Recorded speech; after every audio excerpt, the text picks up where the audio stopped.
Hello everyone. आज आपके सामने मैं ला रहा हूँ नया वीडियो जो कि बहुत इंपॉर्टेंट है।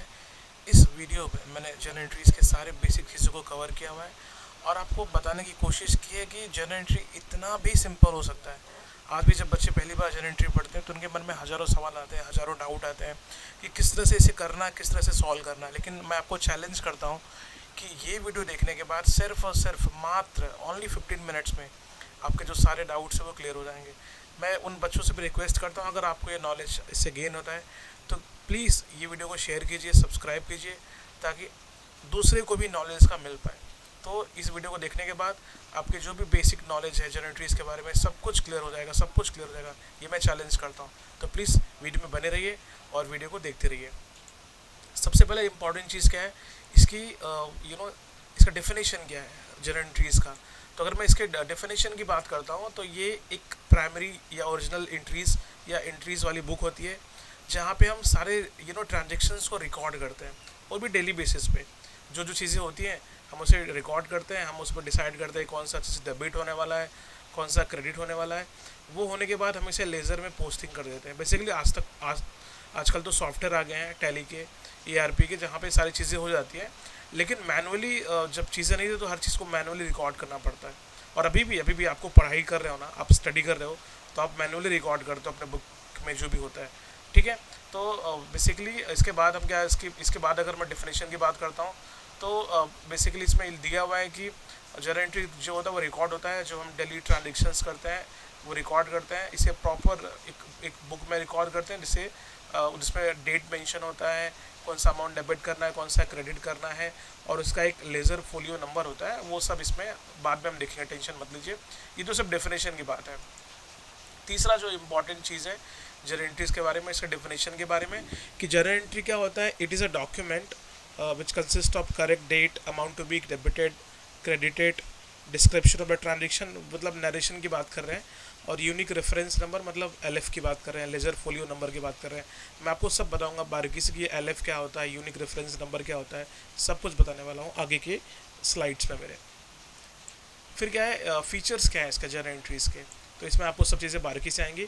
जी, ये जर्नल एंट्री होता है एक सब्सिडरी बुक होता है, ठीक है, जो लेज़र को एडिशन करता है। मतलब हम जो कुछ जर्नल एंट्रीज पे बनाते हैं आगे चल के वो लेज़र अकाउंट में अपने आप ट्रांसफ़र हो जाता है, पोस्ट हो जाता है। ठीक है।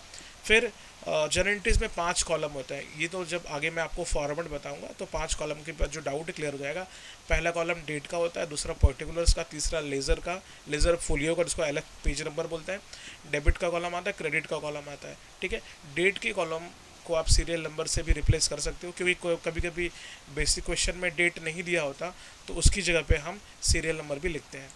ठीक है। इसके बाद ये जो जर्नल एंट्रीज का जो ट्रांजेक्शन्स होता है जब हम रिकॉर्ड करते हैं तो बेसिकली हम उसमें डिसाइड करते हैं कि कौन सा अमाउंट डेबिट होने वाला है, कौन सा क्रेडिट होने वाला है, और दोनों अमाउंट सेम ही होता है। ठीक है। फिर इट ऑल्सो नरेट्स द, हाँ वही नरेशन की बात कर रहा हूँ। जब भी हमको एंट्री पास करते हैं ना तो उसके नीचे नरेशन लिखते हैं कि क्या हुआ एग्जैक्टली। अगर हम मान लो हमने गुड्स को परचेज़ किया तो वहाँ पे हम लिख देते हैं बीइंग गुड्स परचेज। अगर हमने सोल्ड किया तो बीइंग गुड्स सोल्ड। तो हम लोग बेसिकली नरेशन लिखते हैं ताकि उन बंदों को भी नॉलेज मिल पाए जिनको अकाउंट्स का कोई भी नॉलेज नहीं है। तो ये चीज़ यहाँ पे मैं क्लेरिफाई करना चाहता हूँ। इसके बाद जो एकदम सिंपल चीज़ें आती है, let's see, entries will be further posted to the ledger. मैंने आपको पहले बताया था कि जो कुछ हम जर्नल एंट्री में पास करते हैं वो आगे चल के लेज़र अकाउंट में ट्रांसफ़र हो जाता है, पोस्ट हो जाता है, क्योंकि बिना जर्नल के लेज़र अकाउंट बनाना इम्पॉसिबल है। फिर इसका यूज़ क्या है एक्चुअल में, जब भी हम जर्नल एंट्री बनाते हैं इसका इस्तेमाल कहाँ कहाँ करते हैं, या जर्नल एंट्री का बेसिकली यूजेस क्या है। तो सबसे पहला यूजेस क्या है कि हम सारे जो हमारे फिक्स असेट होते हैं, चाहे वो सेल करने वाले हों, चाहे हम परचेज़ करने वाले हों, सब कुछ हम रिकॉर्ड है वो जर्नल एंट्रीज़ में करते हैं। ठीक है। इसके बाद हम इसके अलावा हम अगर कुछ भी ट्रांजेक्शन्स हमसे गलती हो गई है, एरर हो गया, रेक्टिफिकेशन ऑफ एरर जिसको बोलते हैं, हम उसके लिए भी इसका इस्तेमाल करते हैं।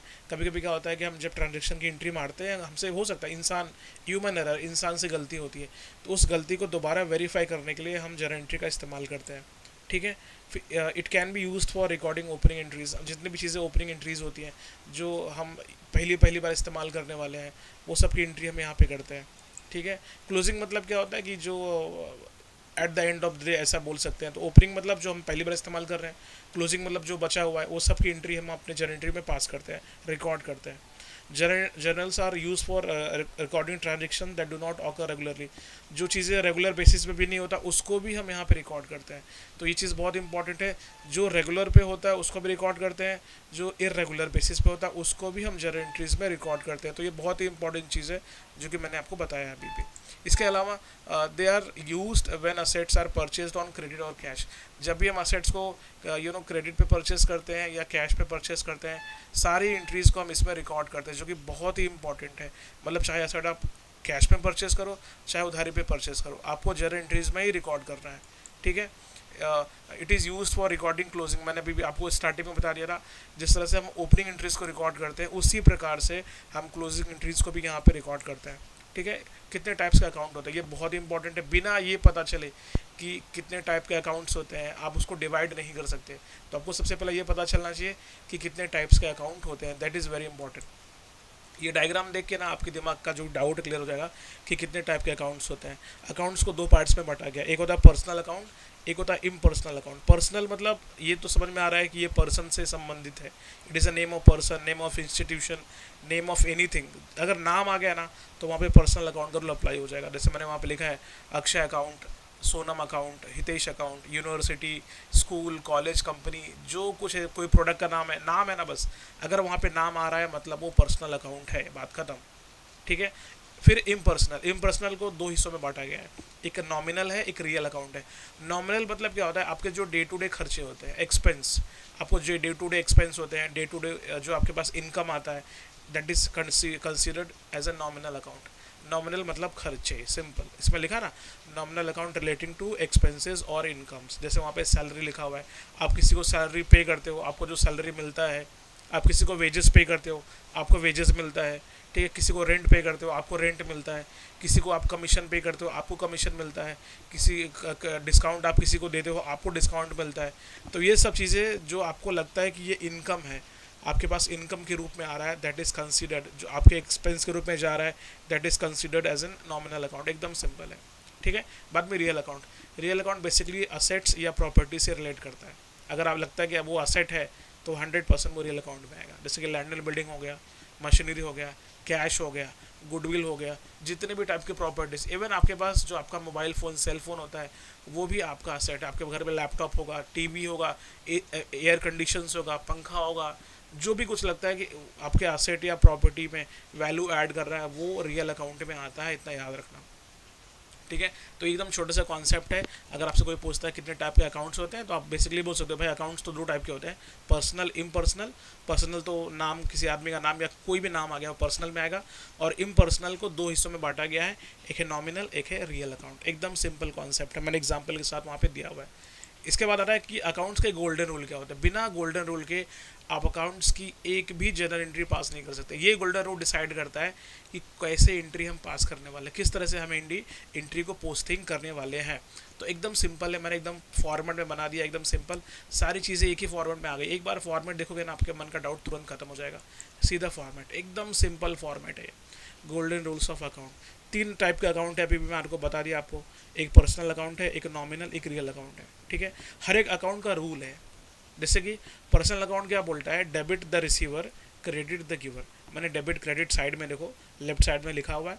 तो पर्सनल अकाउंट क्या बोलता है कि debit the receiver, credit the giver, मतलब कि जो इंसान दे रहा है मतलब जो इंसान रिसीव कर रहा है उसको डेबिट करो, और जो दे रहा है उसको क्रेडिट करो, सिंपल एकदम। और नीचे मैंने लिखा है कि कहाँ कहाँ अप्लीकेबल होता है। This rule is applicable to the persons, an artificial person and representative person. मैंने बताया था नाम, किसी का नाम आ गया ना भाई वो पर्सनल अकाउंट ही होने वाला है। और उसमें भी नाम में देखने का कौन ले रहा है कौन दे रहा है। अगर आदमी रिसीव कर रहा है तो उसको डेबिट करने का, अगर आदमी गिवर मतलब गिव अप कर रहा है उसको क्रेडिट करेगा, सिंपल। जैसे राम ने श्याम को पैसा दिया, राम ने श्याम को पैसा दिया, तो श्याम क्या रिसीव कर रहा है, तो Shyam account debit to Ram. Shyam receive कर रहा है ना तो श्याम डेबिट कर देने का, Shyam account debit to Ram, इसलिए वहाँ पे लिखा ना debit the receiver, credit the giver. आप खाली अपने दिमाग में इतना रखो, debit the receiver, credit the giver, मतलब जो इंसान रिसीव कर रहा है उसको डेबिट करना है और जो दे रहा है उसको क्रेडिट करना है, सिंपल। आगे किस तरह से करना है मैं आगे आपको बता दूंगा, उसका मैंने पूरा बाकायदा एग्जाम्पल रखा हुआ है, तो खाली आप अपने दिमाग में इतना ही डालो। फिर नॉमिनल अकाउंट आता है। नॉमिनल अकाउंट का सिंपल सा रूल है, debit all the expenses, credit all the gains. Debit तो वहाँ पे लिखा ही हुआ है। तो जो भी आपको खर्चा हो रहा है ना, खर्चे को डेबिट करने का, और जो आपकी कमाई हो रही है उसे क्रेडिट करने का, सिंपल। मैंने नीचे लिखा हुआ है the rule is applicable to all expenses and incomes. अगर आपको एक्सपेंस हो रहा है, इनकम हो रहा है, वहीं पे ये रूल अप्लाई होगा। और मैंने पीछे भी बता दिया कितने टाइप के अकाउंट पे, तो वहाँ पे लिखा था मैंने नॉमिनल। तो नॉमिनल का सिंपल सा रूल है, डेबिट ऑल द एक्सपेंसेस। अगर लग रहा है कि खर्चा है तो वो डेबिट ही होने वाला है, याद रखना। और अगर लगता है कि आपको कमाई हो रही है तो आपके अकाउंट पे आप उसको क्रेडिट करने वाले हो। तो ये दिमाग में डाल देना, ये प्लीज़ प्लीज़ इस चीज़ पे ध्यान देना, इस चीज़ पे फोकस करना, क्योंकि इसके बिना आप एक क्वेश्चन भी सॉल्व नहीं कर पाओगे। फिर एक बार याद हो गया ना, तो ये रूल फॉलो करने की ज़रूरत नहीं है, क्योंकि आपको तो फिर याद ही हो गया ना कि मुझे करना क्या है। लेकिन बेसिक यही है, बेसिक इसके बिना कुछ नहीं हो सकता। फिर रियल अकाउंट्स का सिंपल सा रूल है, debit what's come in, credit what's goes out. जो आपके पास आता है, मैं असेट की बात कर रहा हूँ, क्योंकि रियल अकाउंट हमने किससे पढ़ा है, रियल अकाउंट मतलब सारे असेट्स, सारे प्रॉपर्टीज़। अगर असेट आपके पास आता है तो डेबिट करने का, अगर असेट आपके पास से जा रहा है तो क्रेडिट करने का, ये रूल है। अगर आपको लगता है कि असेट मेरे पास आ रहा है ना, तो वो डेबिट कर देने का, सिंपल। और अगर लगता है कि असेट आपसे दूर जा रहा है तो वो क्रेडिट करने का, सिंपल। मैंने एग्जाम्पल के साथ नीचे लिखा हुआ है। तो ये अगर गोल्डन रूल आपको याद हो गया तो आप कोई भी सम सॉल्व कर सकते हो। तो प्लीज़ एक बार वीडियो को बार बार देखना जब तक समझ में ना आ जाए गोल्डन रूल्स के बारे में। फिर मैंने क्लासिफिकेशन दिया बड़ा अच्छा कि कौन से चीज़ें कहाँ पे आती है। मैंने एग्जांपल फर्नीचर का दिया, तो फर्नीचर तो प्रॉपर्टी हो गया, मतलब कौन सा अकाउंट हो जाएगा बेटा, रियल अकाउंट हो जाएगा। मशीनरी, ये भी प्रॉपर्टी हो गया, ये आपका असेट हो गया तो रियल अकाउंट ही रहेगा। कंप्यूटर, मैंने आपको एग्जांपल में बताया था, कंप्यूटर मतलब रियल अकाउंट। फिर सैलरी देखो मैंने क्या होता है, या तो आपको मिलेगा या तो आप किसी को दोगे, चाहे मिले चाहे दोगे। रूल तो एक ही है, कौन सा रूल है, नॉमिनल अकाउंट वाला, ठीक है। परचेज भी आपके लिए क्या हो गया, एक्सपेंस, आप खरीद रहे हो, ठीक है, खरीद रहे हो। तो डिपेंड करता है क्या खरीद रहे हो, डिपेंड करता है। अगर आपने एक सेकंड, अगर आपने गुड्स परचेज किया तो वो नॉमिनल अकाउंट है, ये दिमाग पे रखना। और अगर आपने फर्नीचर या कोई असेट परचेज किया तो वो कहाँ पे जाएगा, रियल अकाउंट में जाएगा। तो ये भी परचेज के ऊपर भी ध्यान देना कि आप परचेज क्या कर रहे हो। अगर आपने गुड्स परचेज किया, गुड्स मतलब एक दिन यूज़ किया, 2 दिन यूज़ किया, ख़त्म। लेकिन अगर आपने कोई असेट परचेज किया, जैसे कि आपने फर्नीचर परचेज कर लिया, लैपटॉप परचेज कर लिया, तो वो रूल चेंज हो जाएगा, वो रियल अकाउंट में अपने आप चला जाएगा। तो ये भी आपको देखना है कि आप क्या परचेज कर रहे हो। सेल्स में अगर आपने गुड्स सेल किया, गुड्स को सेल किया तो नॉमिनल पे जाएगा, क्योंकि आपके पास इनकम तुरंत आ रहा है ना। लेकिन अगर आपने क्या सेल किया, असेट सेल किया, तो मतलब आपके पास कैश आएगा। तो वो आपको देखना है कि आप सेल क्या कर रहे हो। तो सेल करने के हिसाब से, नेचर के हिसाब से उसका रूल अपने आप चेंज हो जाता है, याद रखना। इंटरेस्ट तो चाहे कुछ भी हो, इंटरेस्ट आप पे कर रहे हो, किसी को इंटरेस्ट पे करोगे तो आपके लिए वो नॉमिनल एक्सपेंस के रूल में आएगा। मतलब वो आपके लिए क्या है, एक्सपेंस है, तो नॉमिनल में जाने वाला है। मोहन नाम आ रहा है तो मतलब कौन सा, पर्सनल अकाउंट वाला रूल अप्लाई होगा। डेटर, देखो कई लोगों को आज तक भी नहीं पता कि सर डेटर क्रेडिटर ये सब हम लोग कहाँ पे लिखते हैं, हम लोग असेट्स में लिखते हैं। तो असेट्स में लिखते हैं तो सर वो कहाँ पे, हमारा प्रॉपर्टी होना चाहिए, रियल अकाउंट में आना चाहिए। देखो बेटा, डेटर क्रेडिटर जो होते हैं, है ना, डेटर क्रेडिटर, इसमें किसी का नाम होता है बेटा, नाम होता है, नाम की वजह से ही वो क्या बन जाता है, पर्सनल अकाउंट बन जाता है। क्योंकि जो डेटर होते हैं वो आपके कस्टमर होते हैं, तो कस्टमर का कुछ ना कुछ तो नाम होगा। ये वो लोग हैं डेटर जिनको आपने उधारी पे बेचा है, तो वहाँ पे उस बंदे का नाम रहेगा, इसके लिए वो पर्सनल अकाउंट में आ रहा है, और कोई यहाँ पे लॉजिक नहीं है। डेटर क्रेडिटर, ठीक है। बिल्स रिसीवेबल, बिल्स पेबल के लिए भी सेम रूल अप्लाई होता है, ठीक है। वहाँ पे नाम है, नाम होने की वजह से वो पर्सनल अकाउंट में चले जाता है। लास्ट में डिस्काउंट अलाउड, डिस्काउंट रिसीव्ड। आप डिस्काउंट आप किसी को दे रहे हो, अलाउ कर रहे हो, आप किसी से ले रहे हो, आपको एक जगह पर नुकसान हो रहा है अलाउ करने पे, और एक जगह पे आपको फ़ायदा हो रहा है, सिंपल। तो जहाँ पे अलाउड है वो एक्सपेंस है तो नॉमिनल अकाउंट, और जहाँ पे रिसीव्ड है आप क्लेम इनकम है तो भी ये नॉमिनल अकाउंट। तो आपको ये यहाँ पे एक्सपेंस को बांटना उसके हिसाब से। डिटेल्स ऑफ जर्नल एंट्री, तो पहला क्या नरेशन होता है, जब भी आप कोई एंट्री पास करते हो ना तो उसका नरेशन नीचे लिखना पड़ता है कि आपने क्या क्या परचेज़ किया, सोल्ड किया, हर चीज़ आपको वहाँ पे नरेशन के रूप में लिखना पड़ता है। फिर वहाँ पे डेट मेंशन होता है, पहला ही तो कॉलम डेट का होता है कि किस डेट को वो ट्रांजेक्शन हुआ है। फिर डेबिट अकाउंट, आप क्या करते हो, आप जब कुछ बाई करते हो, सेल कर, जो भी कुछ करते हो तो किसी ना किसी को डेबिट करना पड़ेगा, किसी ना किसी को क्रेडिट करना पड़ेगा। मैंने लिखा ना, select the amount that reflect the type of expense, put a description of item purchase and enter the cost into debit field. अगर एक्सपेंस तो डेबिट होगा, सिंपल सा लॉजिक है। वही आपको देखना है कि क्या है क्या नहीं है। एक्सपेंस हो सकता है, या कोई एसेट आपने परचेज किया तो भी आपको डेबिट करना है उसको। अगर रिसीव कर रहे हो कुछ तो भी डेबिट द रिसीवर, हर चीज़ का ध्यान देना अपने को। क्रेडिट में से इसका उल्टा, इसका एकदम उल्टा, ठीक है। टेंशन मत लो, अभी हम लोग एग्जाम्पल करेंगे ना, एकदम क्लियर हो जाएगा, टेंशन बिल्कुल भी मत लो। लास्ट में the debit and credit value must be same. आप जो अमाउंट डेबिट करोगे ना बेटा, वही सेम अमाउंट क्रेडिट भी करना है, टैली होना चाहिए दोनों अमाउंट। अगर आपका टैली नहीं कर रहे तो मतलब कुछ ना कुछ पंगा है वहाँ पे। नेक्स्ट, फॉर्मेट, ये बहुत इंपॉर्टेंट है। मैंने आपको पहले बताया कि जर्नल एंट्री का फॉर्मेट इंपॉर्टेंट है। डेट का कॉलम आता है, पर्टिकुलर्स का कॉलम आता है, एलएफ का आता है, डेबिट का आता है, क्रेडिट का आता है, ठीक है। और हम लोग हमेशा उसका टाइटल डालते हैं journal entries in the books of MS. जो भी बंदे का नाम रहेगा वहाँ पे बंदे का नाम लिखा रहेगा, ठीक है। एकदम सिंपल सा फॉर्मेट है। अगर डेट नहीं दिया है तो वहाँ पे हम डेट की जगह पे सीरियल नंबर भी लिख सकते हैं, मैंने आपको पहले बता दिया था, ठीक है। Next, classes of entries in a journal. Let's see the classes. Journal entries can be divided into two ways. दो टाइप की जर्नल एंट्रीज होती है, एक सिंपल होता है और एक होता है कंपाउंड। सिंपल मतलब एकदम सिंपल वाला, मतलब हमने फटाफट पास करके हटा दिया उसको। कंपाउंड वाला थोड़ा सा होता है, लेकिन इसका मतलब ये नहीं कि सिंपल नहीं होता, वो भी सिंपल ही होता है, एकदम सिंपल होता है, ठीक है। बस क्या होता है कि एक साथ दो दो एंट्री आ जाती है, उसका भी मैंने एग्जांपल अच्छे से बता दिया है, टेंशन मत लीजिए, ठीक। फिर सिंपल एंट्री में it is simple entry, one account will be debited and one account will be credit, एकदम सिंपल है, सेम अमाउंट आना चाहिए। कंपाउंड एंट्री में क्या होता है, तीन चीज़ें होती हैं, one account may be debited and several account may be credited, so many accounts are debited and several others are credited, फिर several account are debited and on one amount is credited। ये तो simple है एकदम। आप जब मैं आपको आगे के सम कराऊंगा ना एकदम एकदम क्लियर हो जाएगा, टेंशन आप बिल्कुल भी मत लो, ठीक है। Example based on simple interest, ये रहा एग्जाम्पल आपका, मैंने एकदम सिंपल एग्जाम्पल पुट किया हुआ है, एक एक पढ़ के फटाफट करते हैं, एकदम क्लियर हो जाएगा। पहला क्या है, purchase machinery for ₹10,000 on cash basis. आपने मशीनरी परचेज किया। जब आप मशीनरी परचेज कर रहे हो, है ना, तो आपके दिमाग में ये आना चाहिए परचेज करने पे क्या आ रहा है क्या जा रहा है। वो चीज़ अगर आ गया ना तो तुरंत रूल अप्लाई करके तुरंत आंसर आ जाएगा, गोल्डन रूल अप्लाई हो जाएगा तुरंत ही। जब आपने मशीनरी परचेज किया, पहली बात तो मशीनरी क्या है, पहले आपको ये डिसाइड करना पड़ेगा मशीनरी आपके लिए असेट है या आपकी प्रॉपर्टी है। पहली बात तो जब असेट है, प्रॉपर्टी है, तो कौन सा रूल अप्लाई होगा, रियल अकाउंट वाला। रियल अकाउंट क्या बोलता है, debit what's come in, credit what's goes out.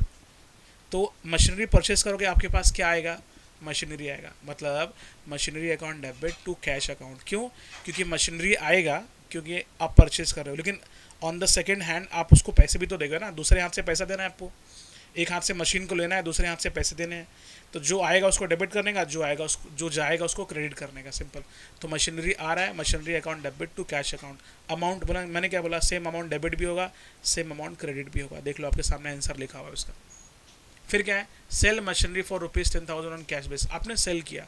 जब आप बेचोगे कोई चीज़ को तो उसमें भी आपको सोचना है क्या होगा, बेचने पे क्या होता है, बेचने पे पैसे हमारे पास आते हैं और जो चीज़ बेचोगे वो चले जाएगा। तो रूल सेम है, रियल अकाउंट का रूल अप्लाई होगा। Debit words come in, credit words goes out. जो आएगा डेबिट करो, जो जाएगा क्रेडिट करो। सेल करने में पैसा आता है तो पैसे को डेबिट करेगा, cash account debit to machinery. जो आएगा डेबिट, जो जाएगा क्रेडिट, एकदम सिंपल, ठीक है। फिर रिसीव ₹10,000 फ्रॉम मोहन। आपने मोहन से 10,000 रुपया रिसीव किया। देखो, जब आप मोहन से पैसा रिसीव करोगे तो जाहिर सी बात है पैसा आएगा। जब पैसा, कैश क्या होता है, cash is your real account. तो एक रूल अप्लाई हो रहा है, कौन सा रूल अप्लाई हो रहा है, वो रियल अकाउंट वाला। पैसा आएगा आपके पास तो कैश अकाउंट डेबिट, तो मैंने क्या बोला, जो आएगा डेबिट करने का। तो जब मोहन आपको पैसा देगा ना तो पैसा तो आने वाला है, cash account debit to Mohan account, क्योंकि मोहन दे रहा है। तो मोहन के टाइम में कौन सा नाम आ गया मोहन का, तो पर्सनल अकाउंट का रूल क्या है, debit the receiver, credit the giver. जो गिव अप करता है उसको क्रेडिट करने का। तो मोहन गिव अप कर रहा है, इसलिए मोहन को देखो हमने क्रेडिट कर दिया। Cash account debit to Mohan account. मैंने सब कुछ एकदम बारीकी से लिखा हुआ है, थोड़ा सा भी ध्यान दोगे तुरंत आ जाएगा, एकदम सिंपल, एकदम सिंपल। फिर और भी एग्जाम्पल है, आप एक बार देख लो, सिंपल एकदम। Purchase goods of ₹5,000 on cash. आपने गुड्स परचेज किया। कई बच्चे आज भी ना, जब मैंने क्या बोला, जब जो चीज़ आता है डेबिट करो, ठीक है। तो कई बच्चे इसका ना लिख देंगे goods account debit to cash account, कई बच्चे लिख देंगे।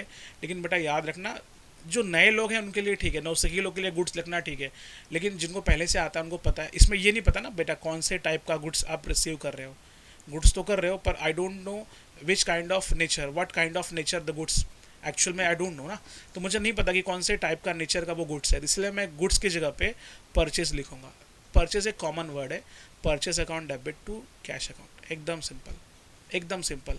वहाँ पे नहीं पता ना कौन से टाइप का गुड्स आ रहा है, गुड्स लिखोगे तो भी गलत नहीं है, मैं नहीं बोलूँगा, लेकिन गुड्स की जगह पे अगर आप purchase account debit to cash लिखते हो तो अच्छा है, क्योंकि परचेज करोगे तो आपके पास वो चीज़ आएगी, तो purchase account debit to cash, cash जाएगा। परचेज आपके लिए क्या पता है, एक्सपेंस है। पहली बात तो आप चाहे एक्सपेंस लिखो चाहे रियल अकाउंट लिखो, एक्सपेंस अपना नॉमिनल अकाउंट का रूल में आता है ना एक्सपेंस, तो डेबिट ऑल द एक्सपेंसेस, इसलिए मैंने परचेज को डेबिट कर दिया। Purchase account debit to cash account, cash के लिए क्या है, रियल अकाउंट, तो व्हाट्स गोज आउट, परचेज करोगे तो डेबिट ऑल द एक्सपेंसेस, आपने परचेज अकाउंट को डेबिट कर दिया, और कैश आपके हाथ से जा रहा है तो क्रेडिट व्हाट्स गोज आउट, तो purchase account debit to cash account. मैंने सब कुछ वहाँ पे बारीकी से लिखा हुआ है, कोई भी पढ़ेगा तुरंत दिमाग में उसके आ जाएगा कि हाँ सर ये बोलना चाहते हैं। फिर दूसरा क्या है, purchase goods of ₹5,000 from Mahesh, आपने महेश के पास से गुड्स खरीदा, ठीक है, तो महेश के पास आपने गुड्स खरीदा, तो मैंने क्या बोला, गुड्स की जगह पे आपको परचेज अकाउंट लिखना है पहली बात तो, क्योंकि परचेज तो कर रहे हो, है ना, तो परचेज अकाउंट डेबिट, महेश का नाम आएगा, महेश इज़ द गिवर, क्योंकि किसके पास से खरीद रहे हो आप, महेश के, मैं मानता हूँ आपकी बात कि महेश से पैसा नहीं मिल रहा है, पर महेश से कुछ ना कुछ तो मिल रहा है, और महेश का वहाँ पे नाम आ गया।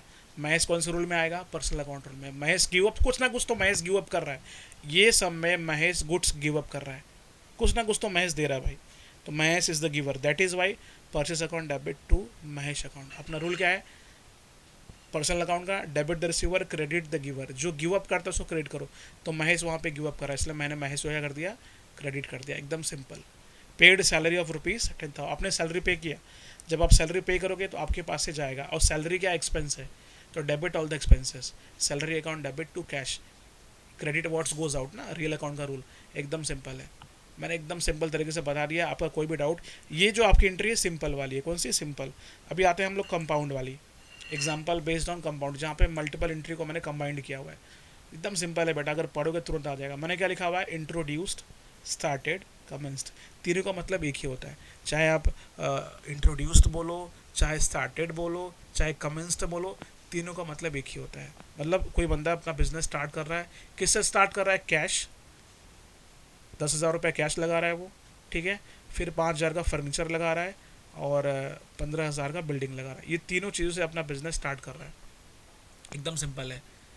ये तीनों चीज़ आपके बिजनेस में आ रहा है ना, तो डेबिट अवार्ड्स का मैंने आपके बिजनेस में तीन आप ही लगा रहे हो ना, लगा तो आप ही रहे हो, आपका ही पैसा है वो, आपका ही, आपने ही सब करके रखा है, तो बिजनेस में आ रहा है। जब कोई चीज़ हम बिजनेस में लगाते हैं वो सबका सब डेबिट होता है, लोन को छोड़ के। लोन लगाओगे, लोन डेबिट नहीं होगा, लोन क्रेडिट में जाएगा, लेकिन जो चीज़ आप लगाते हैं वो सब डेबिट हो जाता है। इसलिए मैंने वहाँ पे cash account debit, furniture account debit, building account debit to capital लिखा, क्योंकि ना आप अपना कैपिटल बना रहे हो। इंट्रोड्यूस्ड ये वर्ड आ गया ना, या स्टार्टेड वर्ड आ गया, या कमेंस्ड वर्ड आ गया, इसकी वजह से वो टू कैपिटल मैंने लिखा हुआ है, तीनों को डेबिट करने का, टू कैपिटल लिखने का, इसको बोलते हैं कंपाउंड एंट्रीज। देख सकते आप चाहो तो अलग भी पास कर सकते हो, लेकिन अलग पास करोगे तो 3 बार पास करना पड़ेगा। एक बार आपको लिखना पड़ेगा कैश टू कैपिटल, फिर लिखना पड़ेगा फर्नीचर टू कैपिटल, फिर लिखना पड़ेगा बिल्डिंग टू कैपिटल, 3 बार लिखोगे, इससे अच्छा एक साथ कमांड पास करके एंट्री फटाफट हो गया अपना। फिर सेकेंड एंट्री है purchase goods of ₹10,000 @5% cash discount, आपने परचेज किया है ना, सामने वाले ने आपको 5% कैश डिस्काउंट दिया, जब आपको डिस्काउंट दिया तो वो आपके लिए बहुत अच्छी बात है, डिस्काउंट दिया मतलब आपको फ़ायदा हो रहा है, यहाँ पे आपको नुकसान तो नहीं हो रहा है ना। इसमें भी कमांड एंट्री, जब मैंने बताया था जब आप परचेज करोगे तो परचेज अकाउंट डेबिट लिखना पड़ता है। वैसे नॉर्मली अगर आप एंट्री पास करते, क्या पास करते, purchase account debit to cash लिखते, वो आपको लिखना ही पड़ता, लेकिन यहाँ पे आपको डिस्काउंट 5% मिल रहा है, तो 10,000 रुपये 5% निकाल लेने का, 500 रुपये, तो 500 रुपये आपको मिल रहा है तो आपके लिए फ़ायदा है तो कौन सा रूल अप्लाई होगा, नॉमिनल वाला। नॉमिनल का रूल क्या है, debit all the expenses, credit all the gains, तो 500 का आपको बेनिफिट हो रहा है इसलिए वो क्रेडिट हो गया। अब purchase account debit to cash to discount received, क्योंकि ये फ़ायदा है इसके लिए वो क्रेडिट है, एकदम सिंपल। फिर लास्ट वाला received ₹5,000 from Mohan in lieu of settlement for ₹10, sorry मैंने 9,000 रिसीव किया, 9,000 रिसीव किया, जबकि मुझे मिलना कितना चाहिए था, 10,000 रुपये, सेटलमेंट हो गया एक्चुअल में, मतलब लेना था मुझे 10,000 मोहन से, लेकिन मुझे 9,000 में मैंने मांडोली कर लिया, सेटल कर लिया कि भाई दे चल जान दे के जा। जब लेकिन इस केस में मुझे लॉस हो रहा है, एक्चुअल में लॉस हो रहा है, तो जो लॉस हो रहा है ना, वो मेरे लिए क्या है, लॉस मेरे लिए एक्सपेंस बोलेगा तो डेबिट ऑल द एक्सपेंसेस, तो पैसे तो मेरे पास आएंगे, तो I will receive the cash account debit, लेकिन मेरे को कैश सिर्फ 9,000 मिलेगा, मिलना चाहिए था 10, मिला 9, तो जो 1,000 है वो मेरे लिए एक्सपेंस है, discount allowed, debit to Mohan account 10,000, एकदम सिंपल है बेटा। एक बार भी फॉलो करोगे ना वीडियो को, 101% आपका कोई भी डाउट क्लियर हो जाए। मैं आपको चैलेंज करता हूँ, आप वीडियो को देखिए, 1-2 बार देखिए, आपका हर डाउट क्लियर हो जाएगा, और आप कोई भी जर्नल एंट्री सॉल्व कर सकते हो विद इन अ सेकेंड। बस आपको रूल फॉलो करना है, और आप हर चीज़ क्लियर कर जाओगे। अगर आपको वीडियो पसंद आया तो प्लीज़ लाइक करो, शेयर करो, सब्सक्राइब करो और अपने फ्रेंड्स को भी शेयर करो। तब तक के लिए बाय एवरीवन, टेक केयर।